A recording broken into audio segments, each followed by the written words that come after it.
El tema de este libro filosófico gira en torno a la exposición del pensamiento humano, en donde su tema central es la rebelión de las masas, en donde es un hecho muy importante en el siglo XX y que es clave para comprender la realidad histórica pasada. Quizás también sea la rebelión de las mismas partes de la historia futura, a juzgar por el grado de cumplimiento de las previsiones de este notable filósofo.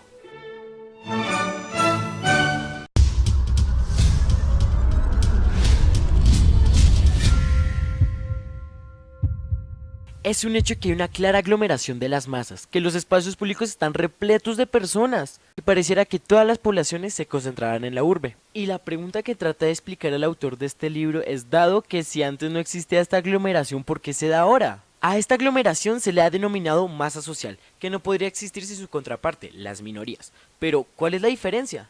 La masa social es el conjunto de personas no cualificadas, mientras que las minorías se pueden cualificar.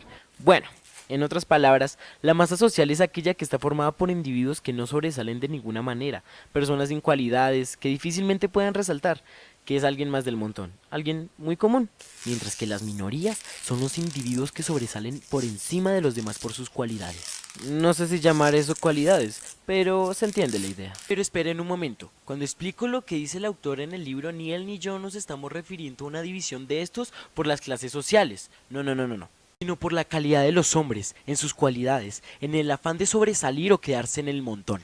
Ahora, el hecho de que existan estas llamadas masas, podemos observar que estas predominan por encima de las minorías. Ahora las masas manejan dos factores. El primero, ahora poseen privilegios que antes eran reservados para las minorías, privilegios legales, sociales y hasta baños. La segunda, como son una inmensa mayoría, pues las minorías tienen que estar bajo los decretos de las masas.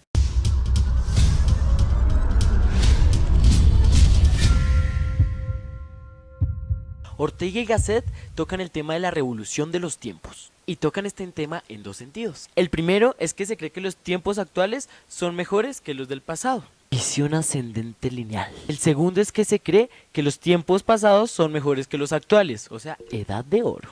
Visión decadente. Este pensamiento imperaba en épocas pasadas, obviamente.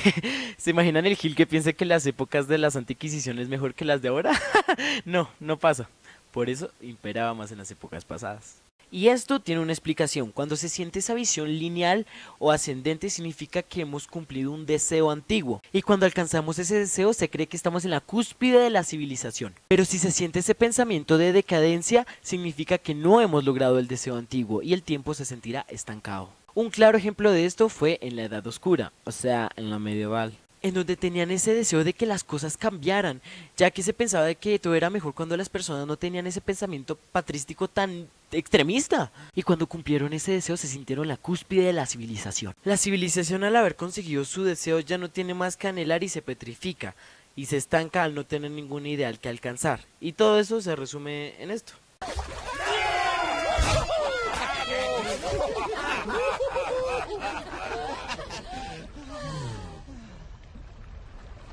¿Y ahora qué? La clara solución es renovar esos deseos, trazarse nuevas metas, mejor dicho, romper los horizontes y desear cada vez más alto. Y si lo pensamos, estamos en un sentimiento de plenitud como nunca se había sentido antes. Sin embargo, no hay deseos y no hay ideal que alcanzar. Bueno, al menos de que lo veamos por el parte del capitalismo, ya que pues deberíamos anhelar ser potencia, ¿no?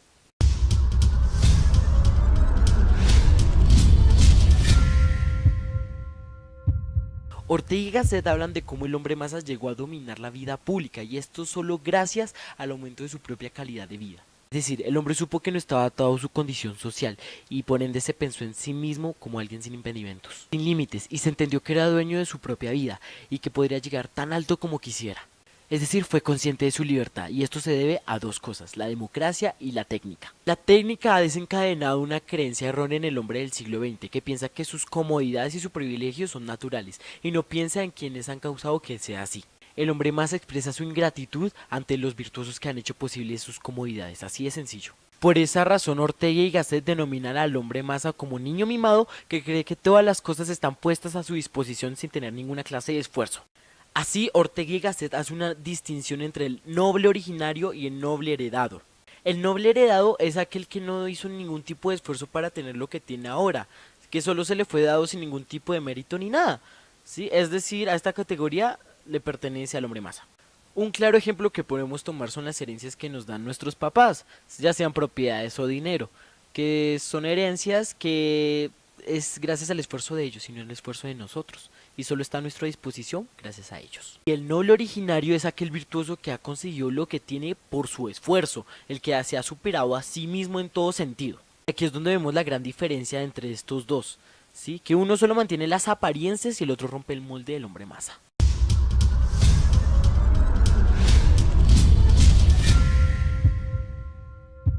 Por no tener un compromiso de nada y por ser masa, es decir, la mayoría, el hombre masa tiende a ser un ser rebelde. Un ser que sin tener algún conocimiento concreto sobre el tema, se siente con la capacidad de refutar teorías y retarlas, y se siente el putas. Esto es la típica disputa entre el sabio y el necio, pero el hombre masa no es tonto, hay que aclarar.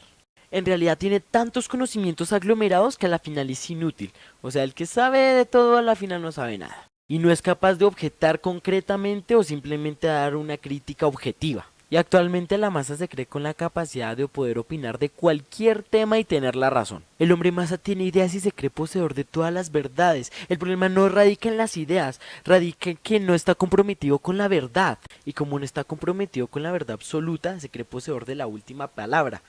Sí, o sea, si es azul, no importa si es verde o morado. En una discusión el hombre masa se sentirá perdido, porque solo tiene ideas fijas, y no puede defenderlas porque no sabe realmente cómo sustentarlas. Y el hecho de que el hombre masa sea incapaz de defender sus propias ideas significa peligro, porque el hombre masa no discute, solo impone e impone mediante la violencia, que es su recurso más fuerte.